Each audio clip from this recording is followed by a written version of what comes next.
जुबीन गर्ग एक ऐसा नाम है जो असम की धरती से निकलकर भारतीय संगीत की दुनिया में छा गया। उनकी आवाज में एक जादू है जो सीमाओं को तोड़कर हर दिल तक पहुंचता है।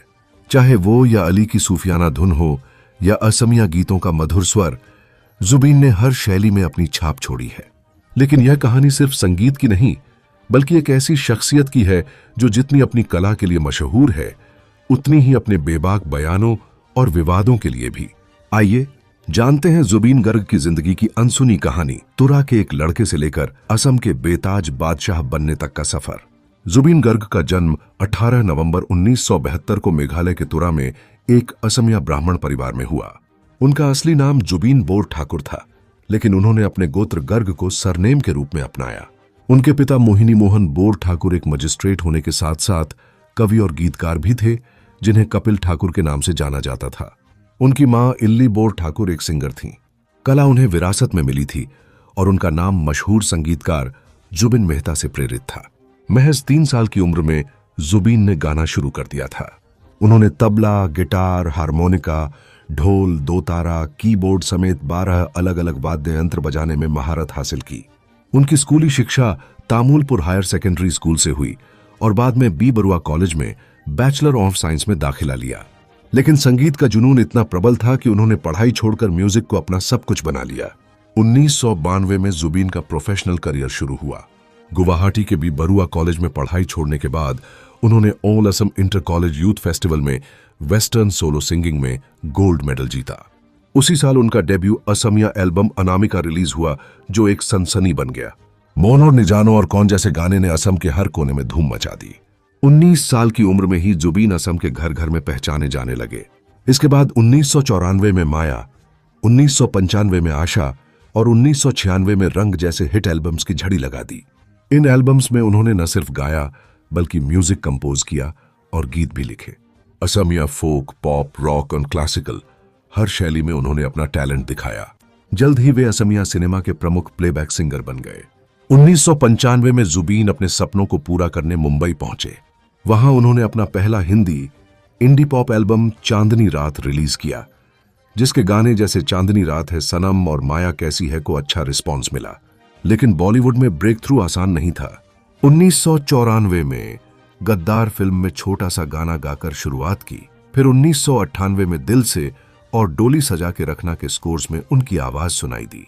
1999 में वास्तव के स्कोर में भी योगदान दिया। साल 2000 में फिजा के गाने मेरे वतन और हिंदी एल्बम स्पर्श ने उन्हें थोड़ी पहचान दिलाई। उसी साल असमिया फिल्म तुमूर माथुमर में उन्होंने अभिनय, निर्देशन और संगीत दिया।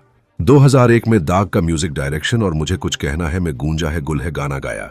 2002 में ये है जलवा का धीरे धीरे और कांटे का रामा रे जैसे चार्टबस्टर गानों ने उन्हें चर्चा में ला दिया।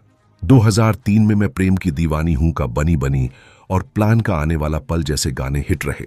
2004 में बंगाली फिल्म शुदू तुमी के लिए बेस्ट म्यूजिक डायरेक्टर का BFJ अवार्ड जीता। लेकिन असली टर्निंग पॉइंट आया 2006 में, जब गैंगस्टर का गाना या अली रिलीज हुआ। इस सूफी रॉक गाने ने जुबीन को रातों रात स्टार बना दिया। उनकी दर्द भरी आवाज ने देश विदेश में धूम मचा दी। या अली की सफलता के बाद जुबीन के पास ऑफर्स की बाढ़ आ गई। 2006 में बस एक पल, जिंदगी होश में, प्यार के साइड इफेक्ट्स, जाने क्या और झूम बराबर झूम टाइटल ट्रैक जैसे गाने दिए। 2007 में नमस्ते लंदन, दिल रुबा, लाइफ इन अ मेट्रो, हम खुशी की चाह में और रकीब, तुम हो जैसे गाने हिट रहे। जुबीन ने हिंदी, असमिया और बंगाली के अलावा तमिल, तेलुगु, कन्नड़, मलयालम, मराठी, ओडिया, पंजाबी, गुजराती, बोडो, करबी, खासी, नेपाली और भोजपुरी समेत 40 भाषाओं में गाने गाए। 2011 में नेपाली एल्बम बादली का गाना सिराइमा सरबंदी और 2013 में क्रिश 3 का दिल तू ही बता खूब पॉपुलर हुआ।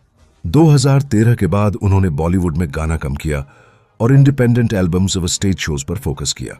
2017 में उनकी Asamiya film Mission China superhit रही, जिसमें उन्होंने अभिनय, निर्देशन, प्रोडक्शन और संगीत दिया। 2019 में कंचनजंगा भी हिट रही, जो भ्रष्टाचार जैसे मुद्दों पर आधारित थी। हाल ही में वे शिकार और रुई बिनाले जैसी फिल्मों पर काम कर रहे हैं। जुबीन का दावा है कि उन्होंने 38,000 से ज्यादा गाने रिकॉर्ड किए हैं और हर साल 800 से ज्यादा गाने गाते हैं।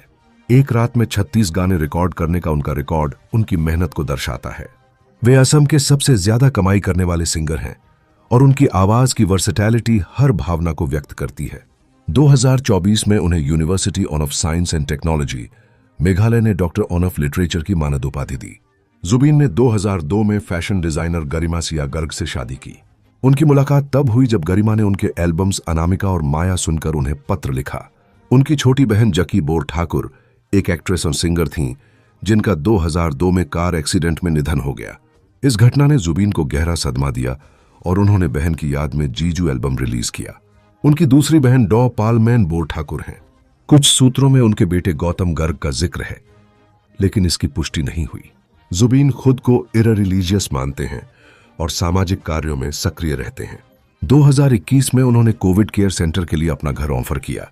वे काल गुरु आर्टिस्ट फाउंडेशन चलाते हैं जो बाढ़ राहत और जरूरतमंदों की मदद करता है। जुबीन का बेबाक अंदाज उन्हें अक्सर विवादों में लाता है।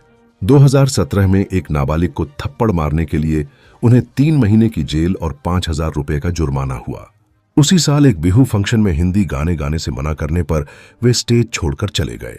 2019 में उन्होंने जनेऊ तोड़ने और ब्राह्मणों के खिलाफ बयान दिया, जिसके लिए माफी मांगनी पड़ी। उसी साल भूपेन हजारिका को भारत रत्न देने पर उनकी टिप्पणी ने विवाद खड़ा किया। 2019 में नागरिकता संशोधन अधिनियम CAA के खिलाफ प्रोटेस्ट में उनकी भागीदारी ने सुर्खियां बटोरी। 2024 में माजुली में एक बिहू कॉन्सर्ट में उन्होंने कहा कि कृष्ण भगवान नहीं इंसान थे, जिसके बाद उन पर बैन लगा। हालांकि बाद में उन्होंने खेद जताया। जुबीन गर्ग सिर्फ एक सिंगर नहीं बल्कि एक मल्टी टैलेंटेड आर्टिस्ट हैं।